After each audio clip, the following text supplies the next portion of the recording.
My name's Jim DeChant. I'm Vice President of Technology for News Press and Gazette Company. I've been invited to speak to you about our ATSC 3.0 facilities that we have constructed and are on the air with in Santa Barbara, California. The station's KSBB, 15 kilowatt Class A, and the station's programming is essentially a news station. I'm going to review how we got here, why we did this, the investment that we made, and also some of the lessons that we learned in an interop that we did with in association with the NAB and on content replacement, AEA, emergency alerting, and some other operations, and then what's next for our company. So the journey, how we got here. NPG wanted to get involved in shaping the future of our business. We're a strong believer in technology.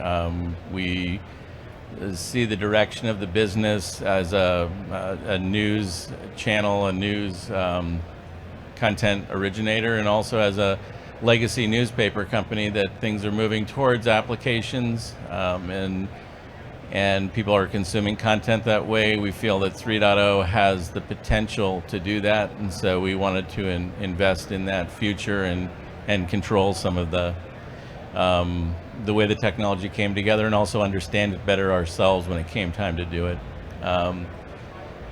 We came to doing this in conversations with Pearl, and I came to a collaborative agreement, and because of our relationship with Pearl TV and the Phoenix model market, we were able to access some of the major manufacturers, consumer manufacturers' equipment, and things we may not have been able to get without that, and also some of the technology and lessons they've learned.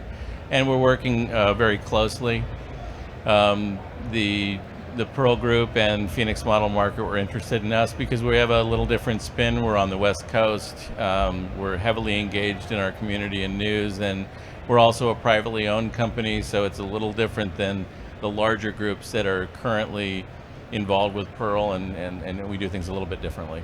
The reason we did it as a company is we've got a true entrepreneurial spirit in our company. We wanted to raise the profile of our company as an emerging communications company. We did it for internal and external PR. You know, what we found is when you do something new in a smaller company, especially a smaller news organization, our employees get very excited. They really enjoy the concept of participating in something different. We have young journalists, and this really goes in line with their use of social media and everything else, so it's a really powerful incentive to work for our company.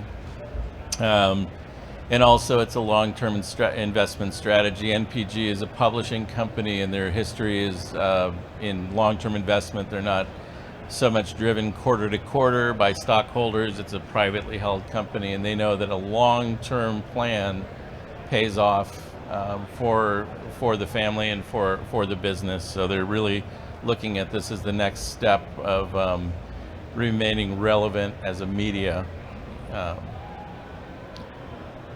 So why Santa Barbara?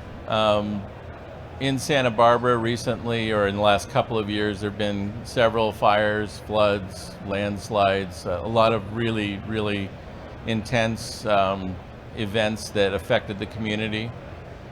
We cover the community as part of the community. We live there, we work there, and because of the fires and our relationship with first responders, we became very interested in the advanced emergency alerting capabilities of this, and our ability to bring information to people, and potentially even geo-target information. So say you're in SLO County, which is kind of on the dry side of the mountains, versus down in Santa Barbara by the ocean where the things were happening, we could really tailor our messages to the people it affected, and really down almost to the meter, we can send information, even say a live camera that we may have, wireless live camera to you, or just alert you. In fact, the responders are really excited about the idea that they could provide information, emergency alerts especially, to only the small group of people affected, not this massive group of people that might be out there in the community. Say, well, this really isn't relevant to me, it's not going to hurt me, why are you telling me this? Instead, it's very relevant. So that Santa Barbara is a great spot, plus it's a very attractive location, and we wanted to attract the consumer electronics vendors to come there and other people, and it's a showcase facility from a location standpoint. So that was another big reason for Santa Barbara, as well as we just have a great group of innovative news people, especially digital news gathering people, and we have a deployment of wireless editors, wireless cameras. We're live very frequently, and we do a lot of social streaming outside of our regular newscasts day in, day out. So the ability to expand our news coverage throughout the day is very important. And in the case of the mudslides, we went live at one point for 14 days from the facility. This is before 3.0, and had crews out that were actually stuck in the mudslides. They couldn't get back to the station, but they had the wireless contribution gear,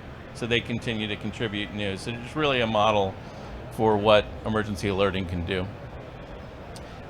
This is the facility. This is actually kind of a view from the station. If you look above the sailboat, you can actually see up on the hill a building.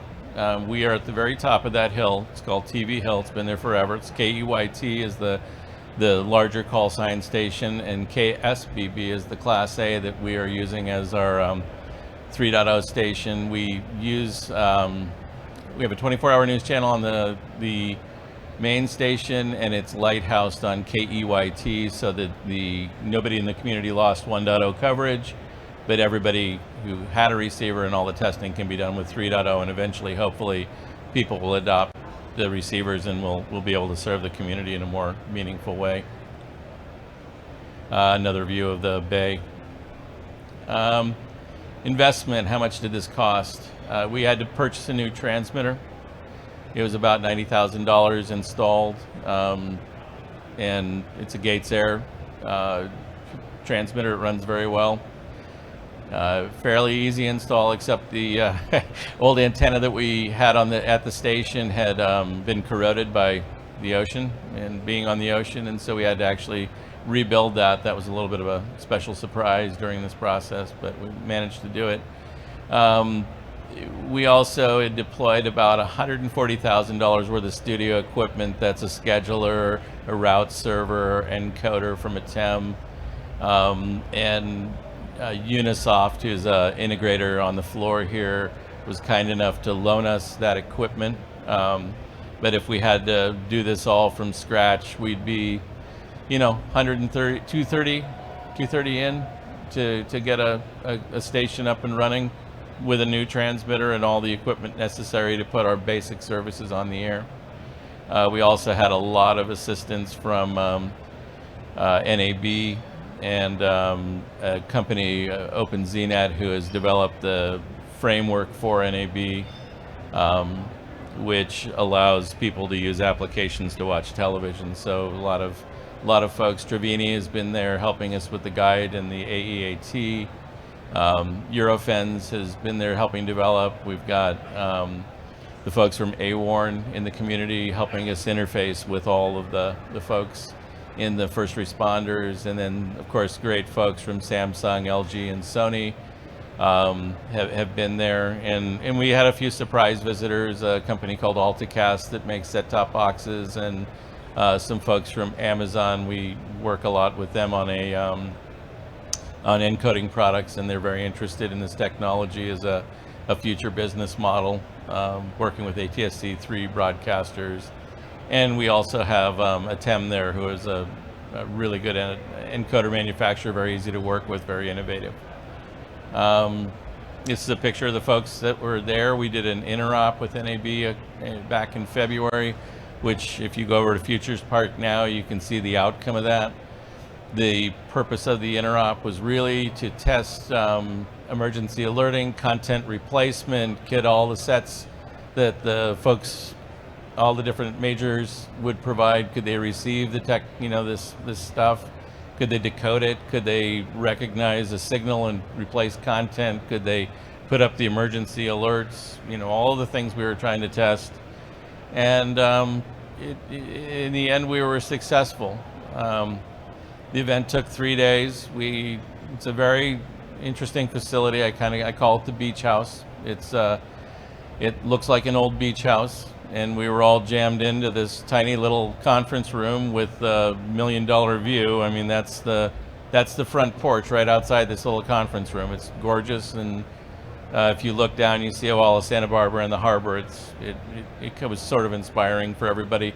The other benefit of being there for all the manufacturers was we have an active live news operation there. We do news for ABC, CBS, and Fox from there. Because those are live, and we were doing content replacement, or attempting to, and emergency alerting, most of the manufacturers haven't ever seen a real news operation. They don't understand live television. They understand over the top and via video on demand, but live news is different, and live programming is unpredictable. So a lot of things happened here that they'd never seen, and they actually got to talk to the people who make it, the content creators, which is a big difference. It really kind of brought it home to the technicians who are making the receiver side to understand why they're doing it and how we're different from maybe a video on demand channel or some other service like Netflix that they're more accustomed to working with. I think they got very excited. A couple of things we learned. Targeting content and video on demand is easy. So you can replace one clip with another because you know the timing, you know how long it is.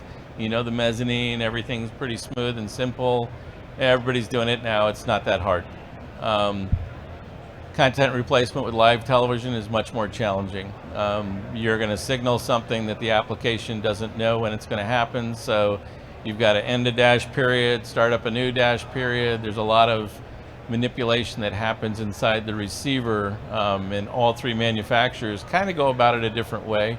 We had a common framework provided by the NAB, but the actual implementation was interesting, and it took literally 3 days to get to where everybody could effectively on the fly replace content, which was very encouraging.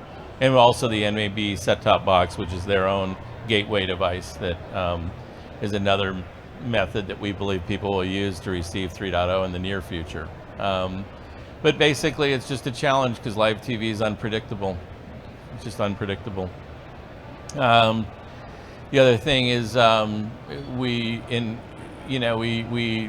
tested providing emergency alert and geo-targeted content, and that worked very well. And it actually worked much easier than the content replacement. But the folks from the first responders that were up there and everything became very excited and are actually working with some of the developers we had on some geo-targeting systems that they'll use to just really hone in on when somebody's in trouble, getting them out of that place and not panicking the whole town, but just the people that are worried about the mudslide, not somebody 10 miles away who'll never be affected. So that was really enlightening, and even since then I've gotten phone calls from people in the community looking to build.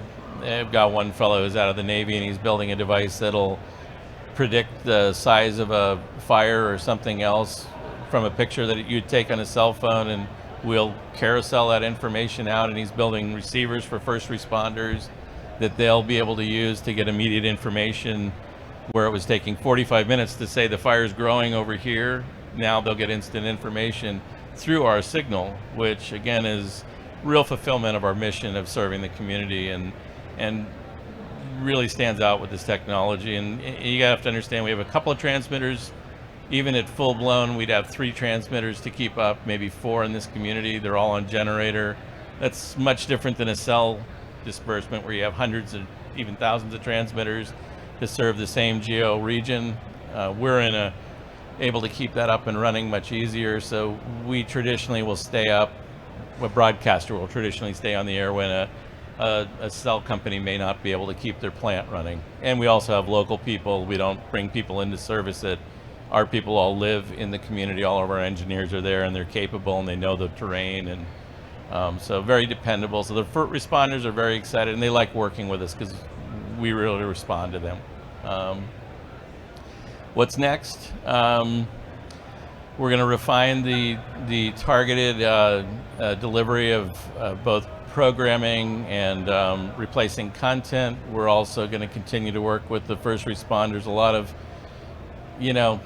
of things came out of this conversation that were unexpected, and a lot of people came to the table almost out of the woodwork. It was very surprising, but it's a fairly innovative community. We're going to refine targeted content replacement, and we're even working on a way to cache content and replace it. So transmit perhaps a lower resolution version of content, but a pre-cached a higher resolution version and replace it as we go. So the user experience is good and there's no slowdown or speed up of content that you would normally get out of a broadband experience. And then we also have been testing digital rights and watermarking, and that is really a way for us to know that people are watching the content, protect the content, use digital rights management, but also use provide for our advertisers and for us metrics on who's using the signal and when and why. And finally, the future of replacement content, even in cloud systems and cable systems. So we're going to test ways to do that, even if maybe they're not watching our over-the-air signal, but it's all part of our master plan.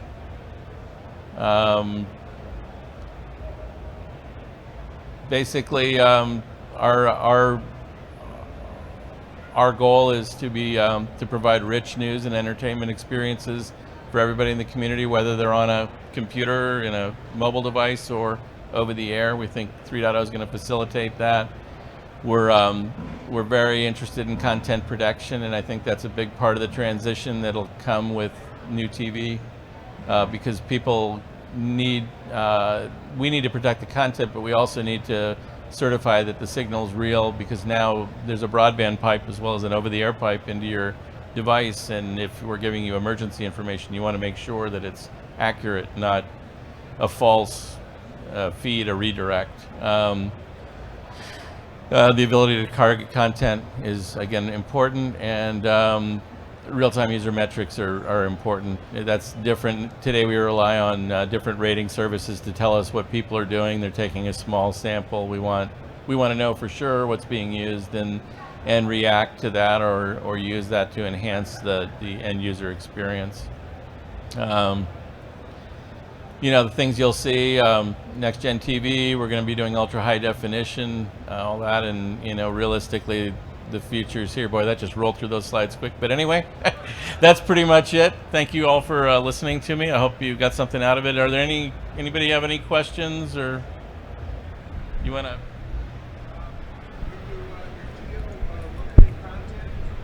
That you have?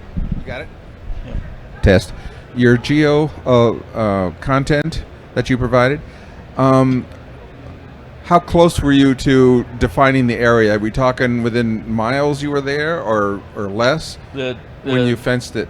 The application writer, if you're running their application, can locate pretty much down almost to the meter. That close. So they're using the in-device GPS. Okay. So it's as accurate as the GPS on your phone. Okay. So you set a point probably on a radius and say anybody who within that GPS radius, you get the content. Correct. The first responders could define a circle, and we could hit everything within that circle. Certainly a zip code, but more likely right down to the neighborhood, or even down to where you're standing. Okay. Although that'd be a bit absurd. You never know. Never do? You really don't. Mm-hmm. Anybody else? Thanks again. Have a good show. Thank you.